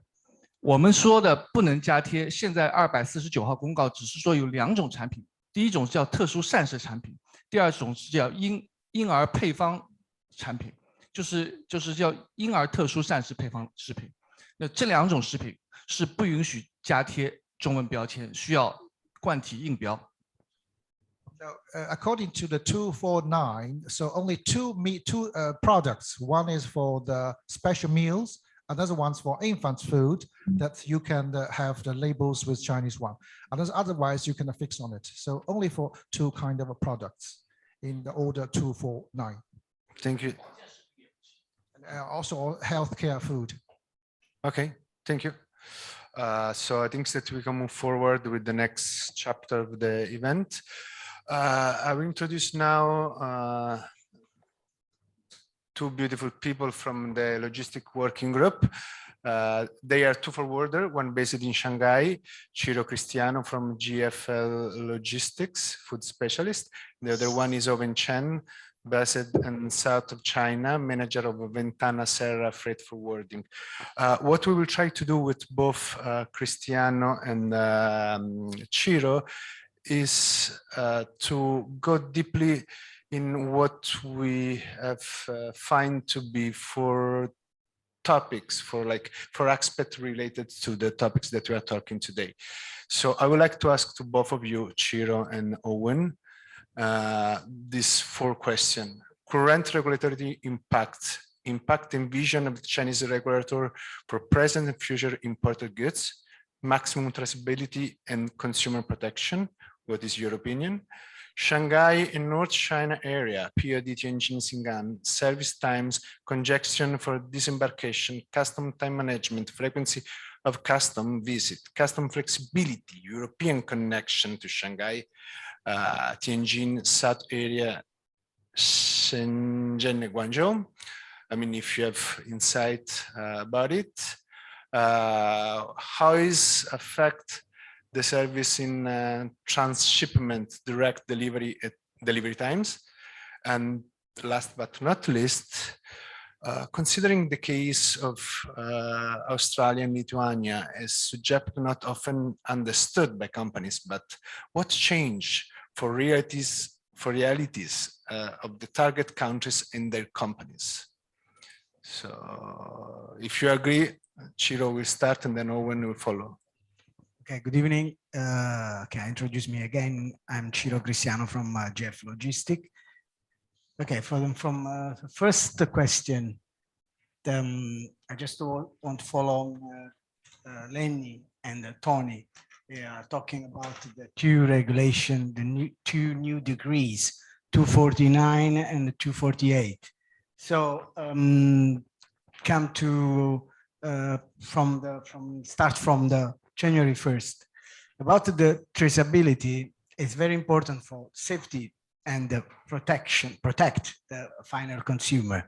So with the new regulation, we can see from the factory to China, to the final consumer, all movement. Even for us that we are forwarder, in some special case, if the forwarder sometimes need to apply it for the registration too, when when, not only when they forward the goods, but when they store the goods.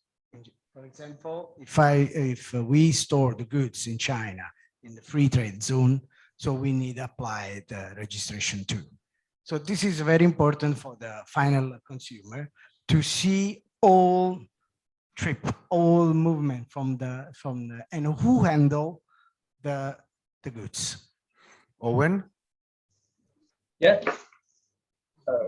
Yeah, I'm okay. I'm glad to be here, attend this event, and in my opinion, I think with the rapid growth of Chinese imported food trade and the increasing requirement of consumer for imported food safety, the existing regulation cannot no longer meet the requirement of the current new situations. First of all, it doesn't fully reflect the procedure of the Article 96 of the Food Safety Law of the People's Republic of China. So that the overseas food production enterprise in exporting food to China should be registered by the National Ethics Inspection and Quality Department. And the second, the different type of overseas food production enterprise, the different registration of management measure is not obviously, and the guidance of the honesty law bidding convenience, dishonesty, and illegal punishment is not permanent. So I think it's more about the standardizing the safety standard and the traceability of the country of original food. I understand that we need more information about the overseas manufacturer. That's my opinion. Thank you. What about the second point? Yeah, yeah. What Owen said, yes, it's exactly what we happen now. Yeah, because for example, if we talking about even for the case, Australian, Lithuanian case, the traceability is very important. Why? Because if one product produced in, for example, in Italy, okay, but the raw material come from these two countries that in this moment they can not allow to export in China. So in this case, even if the product produced in Italy, but the raw materials come from these two countries, the product will not allow. It's not. It's important. It's not possible to be imported. Yeah, it's a stop. With this stop, they block on the custom. So we have had the one case, and we find a different solution. But unfortunately for the customer, then they lost the goods. Okay. Still the first question? The second one. The second one. I think now the food customer currents in South China is for the food is normal. It takes about 7 days. It's just for the general food products. It's for the frozen food customer current time will be much more longer. It takes maybe 15 days because you know the after this pandemic we take many measures to protect our customer and our people. So it will take a long time to for the frozen food product to declare in customer. What is the situation in Shanghai? Same in Shanghai and the north of China. For the dry food, 2-3 days. Depends. This depends of the custom. And for the frozen food, from 10 to 14 days. And in even this case, this is like generally, but sometimes even more. But for dry food, I contact some of my customer and they say this is normal now. Maybe this is the problem because the production, it's old production before the new regulation. So that's why it's still in older regulation. Follow the older regulation. And then for the frozen food, it will be checked by the customer 100% now, almost 100%. And the dry food, maybe if you present all the document and is all the document is match the regulation of customer, it's maybe 3 or 5 days is okay for dry food customer clearance. Okay, so according your both of your experience, Chiro and Owen, how hard the company prepared with this new change? What you face on the ground as most problematics? I think you should, before your shipping or before you want to export your food, you need to prepare all the document and match this regulation and the Chinese custom, the regulations. And then I think it's better to send all the document to your importer in China, let them check. Maybe they can present to our forwarder or our let me to check again. And we also will discuss with our broker and let's completely check if it's full of the document or not.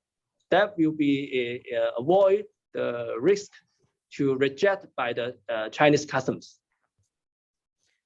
Yeah, I totally agree. So because it's better that the customer, they start to produce all the documents from all the documents needed, required from the okay, so if we can summarize, we could say that according to a problem time schedule on a logistic process from A to B, the implementation of the new GACC regulation doesn't affect much. I mean, if everything is by the book. Until now, yeah. Okay. Until now, yeah. Maybe in the future we will see the new regulation, because now it's still like the previous one. Okay, thank you. And both. then I want to add one more. And Yep. inspection custom rate for the dry food is about 10% in South China. Come again, sorry? I mean the dry food inspection rate of customer for the dry food is about 10% in South China ports. Okay, okay. Yeah, so, and for frozen food is almost 100%. 100%. We love the inspection then. Feel very lucky. Okay, thank you both for your time. I think that we still have some time for some question. And I actually have a question for Lenny, which is if the company doesn't produce F&B products, food and beverage products, but is only in charge of the packaging, how should they register? What is the process? So we're talking about packaging company. Packaging company, and They are related, so they are not producing any food and beverage products, but they do packaging. How Processing. they have to register and what is the process?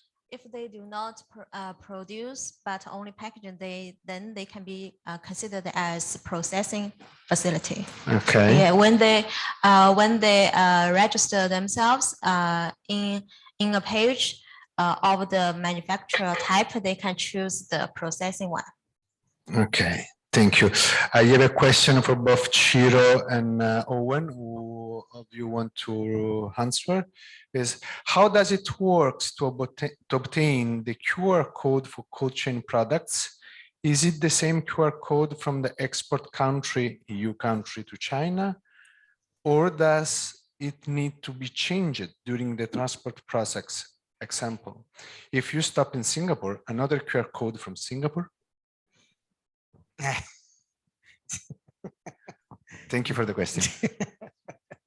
Very nice question. Yeah, I think so. Yeah, need one more. So you need to have the QR code from the origin and the QR code yes. from Depends. the transport. If the just is a transit from Singapore, no need. But if store in Singapore, yes, need. Owen, you agree?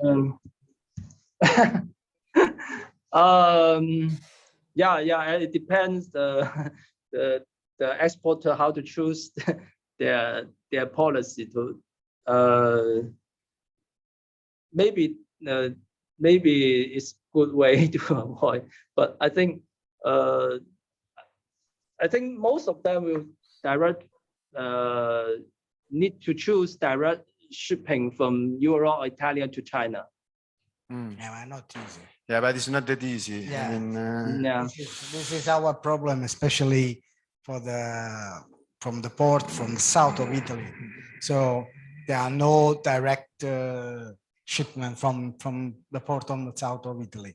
So usually there are transshipment in Greece or maybe Morocco, and so they take more time to around 50 days or 60 days to arrive in China. okay, and then you still need to have double QR code then. No, in that case, no, because if it's only transit and transshipment, no need. It's just if a store need. Okay, good. So I have another question, which is related to COVID. How much do the COVID-19 tests done at the Chinese custom cost? If there is a standard price or reference price?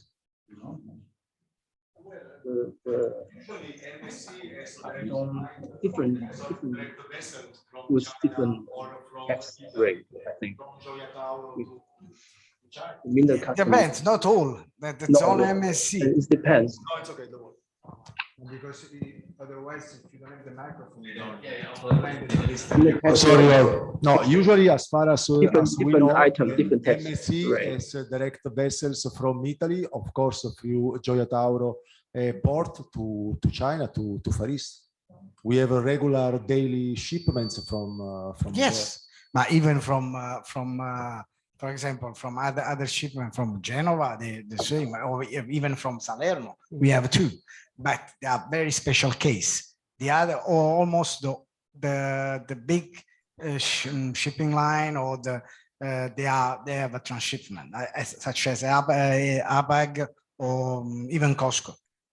So from south, I mean, from north, no, even some direct from north of Italy. Yeah. Okay, from northern Italy is no problem. No from problem. MSC, it's just a case. From Gioia Tauro, because they use the port.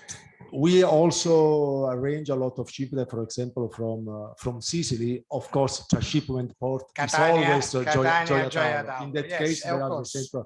But from, as you said, from Naples and the Salerno, still there are. But we have a lot of factory there, especially for food. Yeah. So that's why. So, but if the transshipment is still Italy to Italy, I think the QR code is not an issue at all. Absolutely. No, right? it's just usually it's Greece and So going back to the question, do we know how much it costs the COVID test at the arrival in Chinese custom? What do you mean shipping cost? No, COVID test. COVID test for the goods come from. It depends. Different with different item, different tax rate. Yeah. So there is not a fixed price. It goes by item, by quantity, different item, different scope is different. Okay, thank you so much. So the So answer about the last question, I think the transit time from Genova, from La Spezia, we have a direct service, and from Venice is need to transit either Paris from Greece So I think most of factory in North Italy, you will choose a direct service as the Mr. Cristiano said, is from South Italian, they have to choose transit service. It takes about, a direct service takes about 31 days from Genoa to Shenzhen or China's Mayport. Yeah. Okay, so I have another question, which is it the train used as a transportation method or still sea air only? Sorry, say again. I think it's about the train. If okay, maybe is I try to interpret it. It should, I think it should be related to the actual situation. For the train instead of ship. Yes. Yeah, you can. Oh yes. To Chongqing. So yeah. The problem is that first, the rate is more high than the ship.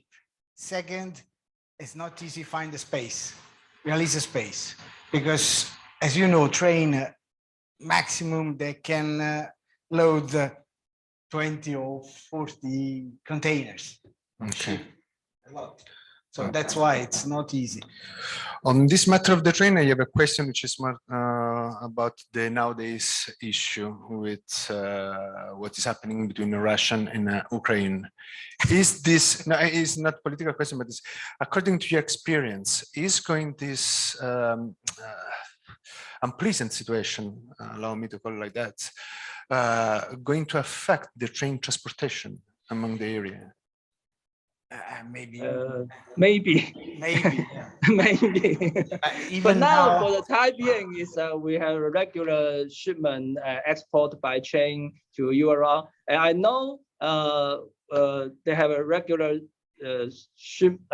train schedule from Europe to China, also from Milan to China, but from Milan to China is not regular. Maybe 2 weeks. 2 weeks have one train from Milan to China. Okay, so I think that we have space for my last question, but I think that for this question we have already an answer, which was from Lenny before. If our application have been not accepted by the GACC administration, how can we know what went wrong with our application, and can we reapply? How can we know and if we can reapply again? They want to reply to GACC? The question is if they're not approved. It's not accepted. Yeah, some case. It's not accepted. Okay. How they can know why it's not accepted and how do they apply? Actually, if you are not accepted, the most common reason for you is they are just not start to review your application, but there may be because there is some problem with your application. For example, if your application are recommended by your authority, but you haven't got the approval from GACC, it is because there are some items are not compliant in your case. So the GACC will spend some time to communicate with your authority, and then it will take more time to go back to your application. So in your case, if you haven't got the approval, for example, like the case we are talking about for 2 months, the best suggestion I think is to change the registration number you get from your authority. For example, to change it into numbers like the tax number. And if you want to chasing after the GACC and ask them why, I think you could only get the answer to ask you to wait, because they will not tell you the real reason. So I think it's it's hard for them to tell the real reason too. Yeah. Actually, if I may add something here, sorry, this is Alessio. We received this question. Alessio, if you can hold on a second, we have someone from the. This is a very interesting question, and I'm sure this is a question that's fluctuates so many people. We have the experience when our application is rejected. We find no way to find out what is the reason why we are rejected. But fortunately, recently I find a hotline in Beijing. I can manage to call up them and ask exactly what is the problem of my application. And they do explain very clearly. And then we find out the reason. And then we fix the problem. Okay, and then they told us to certain part, your information is insufficient. On certain part, I mean, your information is not cope with our requirement. For example, they will ask for your manufacturer raw material supplier. I mean, this information is very important. You have to give us very accurate, the address, the people, everything. So I think you can suggest to the people who ask this question, there's a hotline in Beijing, they can actually ask the reason why their application is rejected. So mainly you suggest that anyhow, this kind of registration is to be done together with the local partner, with the importer. Because I think that someone from Italy or France or Greece is very difficult for them to call in Beijing. I will highly suggest ask your supplier to work with your importer in China. Say, for example, Linens, they are very experienced. You can check with them. I mean, the local people can check with them to how to apply, I mean, properly. So I will highly suggest to work together. If they do it in Italy, it takes a long time. They will have a lot of trouble. I have 30 suppliers in Italy. They have a lot of trouble. So better work with the people in China. Okay, thank you for your suggestion. So I want to check with you the hotline. Is that 010-12360 or another private one?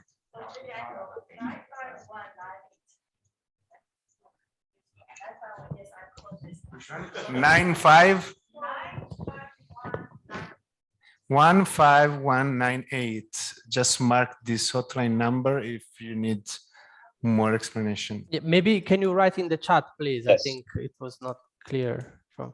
And if I may add something here, from the EU SME Centre perspective, we receive this question a lot, and we actually, by the way, we also help European companies to call the GACC operators for free. We have helped a few companies, and we'll be happy to do so. But actually, every time we call them, the answer we receive is that on the left, there is a feedback kind of section that you can click if the application is rejected, and there should be some feedback.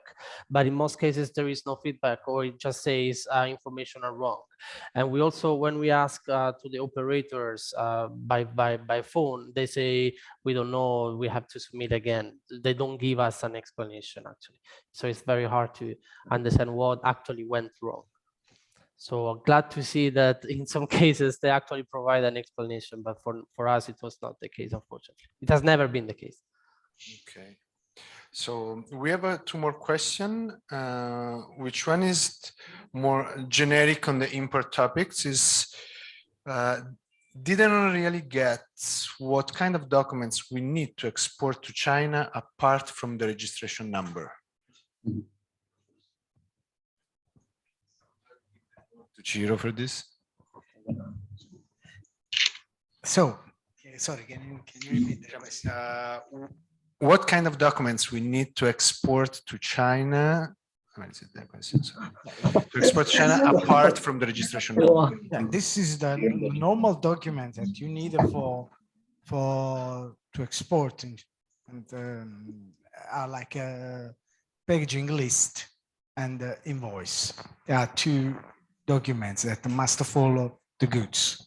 So that one, it's the requirement, but it's normal. Yeah, but I think that they who asked the question want a refresh on what kind of documents they are needed except this new regulation. So which I believe they are the packing list, the invoice, the origin of the certificate of origin, health certification, yes, yes. And depends on the goods, of course. Okay, I think that on this matter, we can send the CICC We can are send a talking- remark. Sorry, we are with the- talking the product already exported to China. It's not a new product. I think it's generally the question. I think the exporter should provide the access code about the item to us to forward or to your importer in China. Then we can check the regulation in Chinese custom according to the access code. Then they will show what kinds of products this item needs import to China. That will be good for exporter and importer. They will avoid, just I said just now, avoid rejection by Chinese custom. Okay, so let me try to sum it up. As a good practice, when you want to export to China, first check with the HS codes of your products, together with your forwarder or your importer agent, the document and the materials that you need to produce. Mainly, we are talking about packing list, invoice, certificate of origin, health certificate, analysis reports, and we have a question from the bottom of the audience. Please, the microphone. Hello, microphone. So, but I believe that about this, Alessio, we can send more details by email with a list of documents that they are needed. Yes, absolutely. Yes, and I would add to these requirements that we're mentioning, always try to be the most specific as possible with the HS codes, because in Europe, we tend to use 6 or 8, if possible.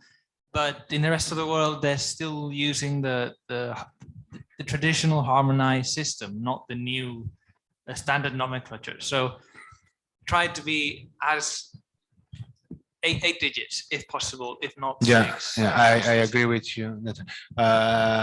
Thanks for the adapt.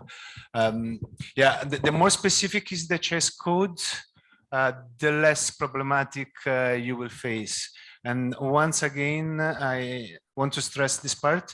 When you export to China, it's better to spend time before to check all the aspects of the importation of your products, instead to rush the time and then have problem at the arrival, which are more difficult to be ended. Let me see if we have other question, which we still can take it. Okay, we have another question, and I think this is for Lenny, this one. Is it a normal situation that a company got the same registration number for their 2 different factories? Since a company have told us this situation happened to them. I mean, he mean a company got 2 registration. They have 2 different factories, but they have the same registration number. No, it is not allowed, because this registration should be conducted by the actual manufacturing facility. So if you have 2 manufacturers who are producing products, then they should apply for the registration separately. It means that each of them should have the registration number for themselves.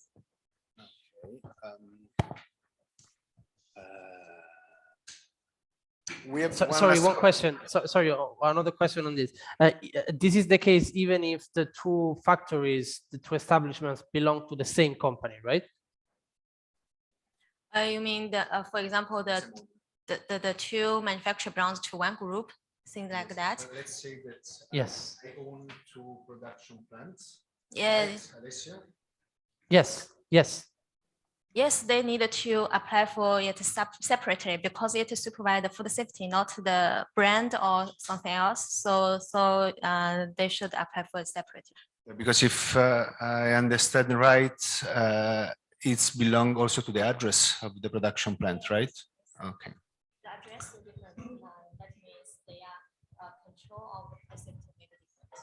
Okay. Very good. So if we don't have other question, we can, okay, we have this. Sorry to interrupt. No, please go ahead. I have one, from my part, it's a quite serious question, problem. I have a shipment from Italy, and the product is produced in 2021. Okay. But unfortunately, because of the shipment delay, and this shipment was loaded in January this year. That means all the product is without the register number, and the good is going to arrive very soon, maybe early March, which means this month. So by the time it comes, what kind of trouble I'm going to face? But now I have the register number of that manufacturer. But the problem is now the product is without the number. You answer? And I actually, if I can answer this, maybe also Lenny then can provide some. Sure. But we saw this a lot. And actually, if the product was manufactured before the 31st of December 2021, it's fine if the product doesn't have the code on the packaging, as long as you, in the meantime, you have completed the registration. So when the product arrives, you communicate to your importer that the product was produced before 31st of December, but you have the code. So you communicate the code verbally. I think that's what we understood from the customs. I don't know, Lenny, if this is in line with what you. So thank you. So I assume that I'm not going to be in trouble. I will. For my interpretation of the law, no, you are not going to face any problem, because in the meanwhile, you already obtained your registration number, but the product was produced before the deadline. So you don't need, actually, according to what the regulations state and what we learned today, to have the number on the package. Maybe the wrong scenario, you have to stick the number at the arrival. But yeah, of course we are ready for doing this, but I'm afraid that they will say, how come you know the law and you still load the good in January? So that is my problem to explain to them. But as I can have the message from the gentleman that I'm not going to be in big trouble, I think we'll explain it, and then we're ready to stick on the new labels on the products. Yeah, totally fine. I think you have already explained the labeling part. It's totally okay. And also, there is also actually another deadline for the importers to submit the Chinese registration in the import declaration system. It is said for food shipped after January 1st, and this Chinese number will be needed to be filled in this import declaration system. So in your case, your products actually shipped before the January 1st. So it means in both cases, your case is actually acceptable. Yes. So no regulatory compliance issue problem. Thank you. Thank you. Okay, so we still have a lot of questions, but I think we are we can answer them via email later, or maybe just a follow-up question I see in the chat from the issue of the two registration code. So basically, we were saying two different establishments of the same company applying, making two separate registrations. This is the case, but apparently I see from the question, even in this case, the two different establishments received the same code, even though the registration was done in a separate manner. You see my point? The same registration had two codes. That's what I see in the Q&A session. So basically, one company has two different plans and they make two different registrations. Yeah. But then the two companies receive the same number. Is this a bug? Is this normal? This is what I see from the Q&A. What he's saying is that they did different registration, but they received the same number. Yes. I think they received the same number from the exporting country, right?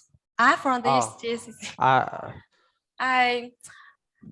That's what the Q&A say. They received the address. The same.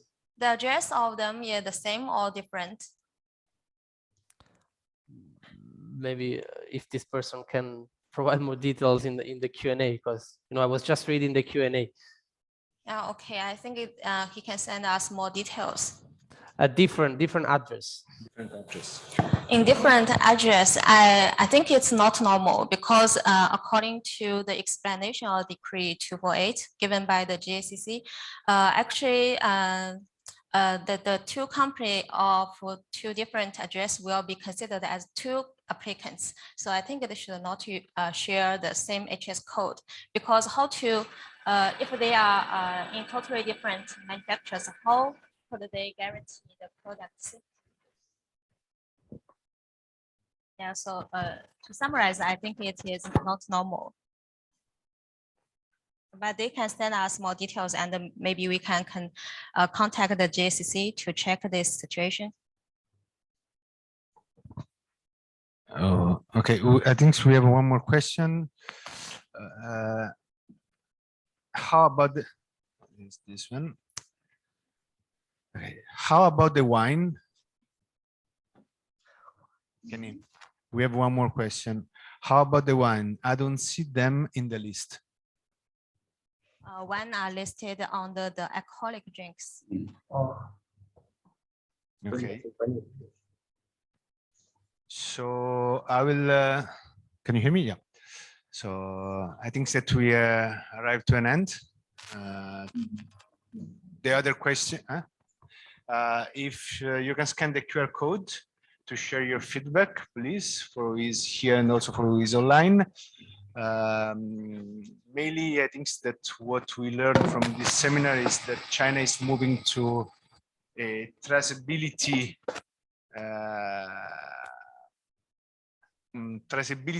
process on importation and on cooperation with